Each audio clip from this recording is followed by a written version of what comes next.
July 27 నుండి team India Sri Lanka మధ్య T20 అలానే వన్డే సిరీస్ ప్రారంభం కానుంది. ఈ పర్యటనలో భాగంగా టీమిండియా 3 వన్డే మ్యాచ్లు 3 టీ20 మ్యాచ్లు ఆడబోతోంది. Gautam Gambhir Team India head coach గా తన ప్రస్థానాన్ని ఈ సిరీస్ తో ప్రారంభించనున్నాడు. సీనియర్ ఆటగాళ్లు అయిన రోహిత్ శర్మ, కోహ్లీ, బుమ్రా శ్రీలంక వన్డే సిరీస్ కి రెస్ట్ కోరడంతో బీసీసీఐ అందుకు అనుమతి కూడా ఇచ్చింది. దీంతో కొంతమంది సీనియర్ ఆటగాళ్లకు తిరిగి భారత్ జట్టులో స్థానం దక్కనుంది. త్వరలోనే బీసీసీఐ వన్డే అలానే టీ20 ఆడబోయే జట్టు వివరాలను ప్రకటించనుంది. జింబాబ్వే పర్యటనలో యువకులకు అవకాశాలు ఇచ్చిన బీసీసీఐ శ్రీలంక పర్యటనకు కూడా మరోసారి యువ క్రికెటర్లకు ఛాన్స్ ఇవ్వనుంది.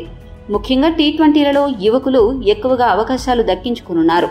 ఇక వన్డే జట్టు విషయానికి వస్తే మాత్రం యువకులతో పాటు సీనియర్ ఆటగాళ్లకు ప్రాధాన్యం ఇవ్వనున్నారు. ఈ నేపథ్యంలో ఇంతకీ జట్టులో తిరిగి చేరబోయే ఆ సీనియర్లు ఎవరు ఇప్పుడు చూద్దాం.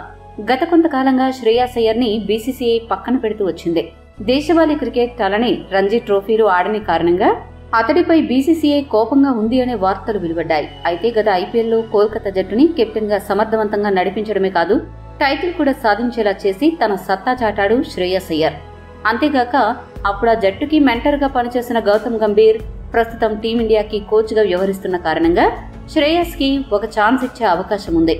ఇదే జరిగితే శ్రీలంక సిరీస్ లో అతడికి బీసీసీఐ నుండి పిలుపు వస్తుంది. ఇక రెండో ఆటగాడు కేఎల్ రాహుల్.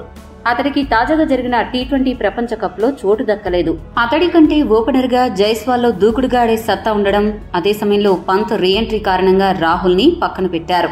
రాహుల్ ఆట టీ20 కంటే కూడా వన్డేకి సరిగ్గా సరిపోతుంది అనే ఉద్దేశంతో అతడికి శ్రీలంకతో జరగబోయే వన్డే జట్టులో ఎంపిక చేయనున్నారు. అంతేకాకుండా రోహిత్ గైర్హాజరీలో వన్డే జట్టుని నడిపించే బాధ్యత కూడా రాహుల్ కే దక్కనుంది. మూడో ఆటగాడు తెలుగు తేజం తిలక్ వర్మ కూడా వన్డే జట్టుకు ఎంపిక కానున్నాడు. మిడిల్ ఆర్డర్ లో చక్కటి భాగస్వామ్యాలు నెలకొల్పుతూ అవసరమైనప్పుడు భారీ షాట్స్ ఆడే సామర్థ్యమున్న అతడికి బీసీసీఐ నుండి శ్రీలంక టూర్ కోసం పిలుపు రానుంది. చివరగా సంజు శాంసన్ గురించి చెప్పుకోవాలి. అడపాదడపా అవకాశాలు తప్ప ఎప్పుడూ తగినన్ని అవకాశాలు సంజుకి బీసీసీఐ కల్పించలేదు.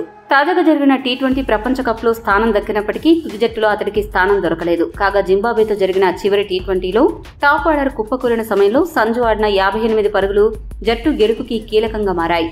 ఇటువంటి పరిస్థితుల్లో సంజుని బీసీసీఐ శ్రీలంకతో జరిగే వన్డే సిరీస్ కోసం ఎంపిక చేయనున్నట్లు సమాచారం. మరి మీ దృష్టిలో వీరితో పాటు ఏ ఆటగాళ్లకు వన్డే జట్టులో తిరిగి స్థానం కల్పించాలని మీరు భావిస్తున్నారో కామెంట్ చేయండి. మరిన్ని అప్డేట్స్ కోసం మా ఛానల్ సబ్స్క్రైబ్ చేసుకోండి.